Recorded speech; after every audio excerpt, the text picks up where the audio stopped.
ನಮಃ ಶಿವಾಯ. ವೀಕ್ಷಕರೇ, ಇವತ್ತಿನ ವಿಷಯ ಅನುರಾಧ ನಕ್ಷತ್ರ. 27 ನಕ್ಷತ್ರಗಳಲ್ಲಿ ಅನುರಾಧ ನಕ್ಷತ್ರದಲ್ಲಿ ನೀವು ಯಾಕೆ ಹುಟ್ಟಿದ್ರಿ ಅನ್ನೋದು ವಿಷಯ. ನೋಡಿ, ಪ್ರತಿ ನಕ್ಷತ್ರ ಮತ್ತು ಪ್ರತಿ ಗ್ರಹ ನೀವು ಹುಟ್ಟಿದಾಗ ಗ್ರಹಗಳು ಎಲ್ಲೆಲ್ಲಿದ್ದಾವೆ ನೋಡಿಬಿಟ್ಟು ಯಾವ ಕರ್ಮವನ್ನು ಹೊತ್ತು ತಂದಿದ್ದೀರಾ ಅಂತ ತಿಳಿಯಬಹುದು. ಈಗ ಅನುರಾಧ ನಕ್ಷತ್ರದಲ್ಲಿ ಹುಟ್ಟಿದಾಗ ನೀವು ಯಾವ ಕರ್ಮವನ್ನು ಹೊತ್ತು ತಂದಿರ್ತೀರಾ ಅನ್ನೋದನ್ನ ನಾನು ಇಲ್ಲಿ ಹೇಳ್ತೇನೆ. ಅದಕ್ಕೆ ಪರಿಹಾರ ಕೂಡ ಸೂಚಿಸ್ತೇನೆ. ಯಾರ್ಯಾರು ಅನುರಾಧ ನಕ್ಷತ್ರದವರಿದ್ದೀರೋ ಅಷ್ಟೇ ಅಲ್ಲ, ನಿಮ್ಮ ಸ್ನೇಹಿತರು, ಸಂಬಂಧಿಕರು ಅನುರಾಧ ನಕ್ಷತ್ರದವರಿದ್ರೆ ಅವರಿಗೆಲ್ಲ ಈ ವಿಡಿಯೋನ ಶೇರ್ ಮಾಡಿ. ನೋಡಿ, ಅನುರಾಧ ನಕ್ಷತ್ರದಲ್ಲಿ ಹುಟ್ಟಿದಾಗ ಶನಿ ದೆಸೆಯಲ್ಲಿ ಹುಡ್ತೀರ. ಶನಿ ದೆಸೆಯಲ್ಲಿ ಅನುರಾಧ ನಕ್ಷತ್ರ ಶನಿ ಗ್ರಹದ ನಕ್ಷತ್ರ ಆಗಿರುತ್ತೆ. ಪ್ರತಿ ಗ್ರಹಕ್ಕೂ ಕೂಡ 3 ನಕ್ಷತ್ರಗಳು: ಪುಷ್ಯ ನಕ್ಷತ್ರ, ಅನುರಾಧ ನಕ್ಷತ್ರ ಮತ್ತು ಉತ್ತರಾಭಾದ್ರ ನಕ್ಷತ್ರ. ಈ 3 ನಕ್ಷತ್ರಗಳು ಅನುರಾಧ ನಕ್ಷತ್ರದಲ್ಲಿ. ನೋಡಿ, ಅನುರಾಧ ನಕ್ಷತ್ರ ವೃಶ್ಚಿಕ ರಾಶಿಯಲ್ಲಿ ಇರುತ್ತೆ. ಸ್ವಲ್ಪ ಬೇಗ ಸಿಟ್ಟು ಬರುತ್ತೆ ಇವರಿಗೆ. ಯಾಕಂದ್ರೆ ಚಂದ್ರ ನೀಚನಾಗಿರ್ತಾನೆ ಇವರವರ ರಾಶಿಯಲ್ಲಿ, ವೃಶ್ಚಿಕ ರಾಶಿಯಲ್ಲಿ. ಅದಕ್ಕಾಗಿ ಇವರಿಗೆ ಸಿಟ್ಟು ಬಹಳ ಇರುತ್ತೆ. ಸಾಕಷ್ಟು ಮಟ್ಟಿಗೆ ಇವರು, ಸಾಕಷ್ಟು ಜನ ಸ್ವಲ್ಪ ಧರ್ಮ ಪಾಲನೆ ಮಾಡ್ಲಿಕ್ಕೆ ಬಹಳ ಇಷ್ಟಪಡ್ತಾರೆ. ಆಮೇಲೆ ಹಠವನ್ನು ಹಿಡಿದು ಸಾಧಿಸ್ತಾರೆ.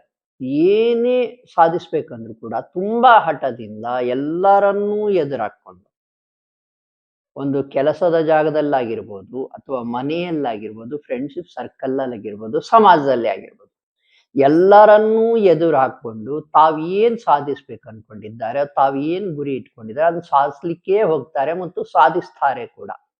ಅವರಿಗಿರುವ ಶಕ್ತಿ, ವಿಶೇಷತೆ. ಇನ್ನು ಅನುರಾಧ ನಕ್ಷತ್ರದಲ್ಲಿ ಯಾಕೆ ಹುಟ್ಟಿದ್ರಿ ಅಂದ್ರೆ, ಹಿಂದಿನ ಜನ್ಮದಲ್ಲಿ ನೋಡಿ, ಹಿರಿಯ ನಾಗರಿಕರಿಗೆ, ವಯಸ್ಸಾದವರಿಗೆ ನೀವು ತೊಂದರೆ ಕೊಟ್ಟಿರ್ತೀರಾ, ಅಥವಾ ಮನಸ್ಸಿಗೆ ನೋವು ಮಾಡಿರ್ತೀರಾ, ಅಥವಾ ದೈಹಿಕವಾಗಿಯೂ ಕೂಡ ತೊಂದರೆ ಆಗಿರ್ಬೋದು ಅವರಿಗೆ. ಇನ್ಯಾವುದೋ ಅನ್ಯಾಯ ಆಗಿರಬಹುದು ವೃದ್ಧರಿಗೆ, ವಯಸ್ಸಾದವರಿಗೆ, ಹಿರಿಯ ನಾಗರಿಕರಿಗೆ ಅಥವಾ ವಿಶೇಷ ಚೇತನರಿಗೆ, ಅಸಹಾಯಕರಿಗೆ, ಕೂಲಿ ಕಾರ್ಮಿಕರಿಗೆ, ಬಡವರಿಗೆ, ಅತಿ ಬಡವರಿಗೆ. ಈ ರೀತಿ ಅವ್ರಿಗೆ ಏನಾದ್ರೂ ನಿಮ್ಮಿಂದ ಅನ್ಯಾಯ ಆಗಿದ್ರೆ, ಮೋಸ ಆಗಿದ್ರೆ, ತೊಂದರೆ ಆಗಿದ್ರೆ, ಅಥವಾ ಮನಸ್ಸಿಗೆ ನೋವಾಗಿದ್ರೂ ಕೂಡ, ಇಷ್ಟೆಲ್ಲ ಆಗಿದ್ರೆ ನೀವು ಅನುರಾಧ ನಕ್ಷತ್ರದಲ್ಲಿ ಹುಟ್ಟಿರ್ತೀರಾ. ಹಾಗಾದ್ರೆ ಪರಿಹಾರ ಏನು? ಪರಿಹಾರ ನೋಡಿ, ಅದಕ್ಕುಲ್ಟ. ಈ ಜನ್ಮದಲ್ಲಿ ಹಿರಿಯ ನಾಗರಿಕರಿಗೆ, ವಯಸ್ಸಾದವರಿಗೆ, ಬಡವರಿಗೆ, ಅತಿ ಬಡವರಿಗೆ, ಕೂಲಿ ಕಾರ್ಮಿಕರಿಗೆ ಮತ್ತು ವಿಶೇಷ ಚೇತನರಿಗೆ, ಅಸಹಾಯಕರಿಗೆ ಸಹಾಯ ಮಾಡಿ. ಫಸ್ಟ್ ಅವರನ್ನು ಗೌರವಿಸೋದು ಕಲ್ತ್ಕೊಳ್ಳಿ. ನೀವು ಮಾತಾಡಿದ್ರೆ ಅವ್ರಿಗೆ ಖುಷಿ ಆಗ್ಬೇಕು, ಹಾಗೆ ನೋಡ್ಕೊಳ್ಳಿ. ಅವ್ರಿಗೆ ಬೈಲಿಕ್ಕೆ ಹೋಗ್ಬೇಡಿ, ಅವ್ರಿಗೆ ಮನಸ್ಸಿಗೆ ಎಳ್ಳಷ್ಟು ನೋವು ಮಾಡ್ಲಿಕ್ಕೆ ಹೋಗ್ಬೇಡಿ. ಅವರಿಗೆ ಆದಷ್ಟು ಸಹಾಯ ಮಾಡಿ. ದುಡ್ಡಿನ ಸಹಾಯ ಅಷ್ಟೇ ಅಲ್ಲ, ಏನಾದ್ರೂ ಅವ್ರಿಗೆ ನೋಡಿ ಸಜೆಷನ್ ಬೇಕಾಗಿತ್ತು, ಸಲಹೆ ಬೇಕಾಗಿತ್ತು, ಅಥವಾ ಏನಾದ್ರೂ ತಂದು ಕೊಡೋದಿತ್ತು, ಅಥವಾ ಇಲ್ಲಿಂದ ಅಲ್ಲಿ ಕರ್ಕೊಂಡು ಬಿಡೋದಿತ್ತು, ಹೋಗಿ ಬಿಡೋದಿತ್ತು, ಏನು ಬೇಕಾದ್ರೂ ಸಹಾಯ ಮಾಡಿ. ಈ ರೀತಿ ಮಾಡೋದ್ರಿಂದ ನಕ್ಷತ್ರ ಶಾಂತಿ ಆಗ್ತಾ ಇರುತ್ತೆ. ನಿಮ್ಮ ಅನುರಾಧ ನಕ್ಷತ್ರದಲ್ಲಿ ಏನು ಹುಟ್ಟಿರ್ತೀರಾ, ಅನುರಾಧ ನಕ್ಷತ್ರದ ಶಾಂತಿ ಆಗ್ತಾ ಇರುತ್ತೆ. ಆ ನಕ್ಷತ್ರ ನಿಮಗೆ ಮುಂದಿನ ದಿನಮಾನಗಳಲ್ಲಿ ಒಳ್ಳೆಯದನ್ನು ಮಾಡ್ತದೆ. ಸಣ್ಣ ವಿಷಯ ಅಂತ ಪರಿಗಣಿಸಬೇಡಿ, ನೆಗ್ಲೆಕ್ಟ್ ಮಾಡಬೇಡಿ, ಉದಾಸೀನ ಮಾಡಬೇಡಿ. ಈ ಅನುರಾಧ ನಕ್ಷತ್ರ ತುಂಬಾ ಸಕ್ಸಸ್ ಇರೋ ನಕ್ಷತ್ರ, ಮಹಾ ನಕ್ಷತ್ರ ಅಂತ ಕರಿತೇವೆ. ಈ ಒಂದು ಸಣ್ಣ ಪರಿಹಾರವನ್ನ ಆಗಾಗ್ಗೆ ಮಾಡ್ತಾ ಇರಿ. ವೃದ್ಧಾಶ್ರಮಗಳಿಗೆ ಹೋಗಿ ಅವ್ರಿಗೆ ಸಹಾಯ ಮಾಡಿಬಿಡಿ. ಒಂದು ಕಪ್ ನೀರು ಕೊಟ್ಟರು ಕೂಡ ಅದು ಸಹಾಯ. ಭಗವಂತ ಎಲ್ಲಾ ನೋಡ್ತಾ ಇರ್ತಾನೆ, ಶನಿದೇವರು ಎಲ್ಲವನ್ನೂ ನೋಡ್ತಾ ಇರ್ತಾನೆ. ಈ ರೀತಿ ಒಂದು ಪರಿಹಾರ ಮಾಡಿಕೊಂಡ್ರೆ ನಿಮ್ಮ ನಕ್ಷತ್ರ ಶಾಂತಿ ಆಗ್ತದೆ.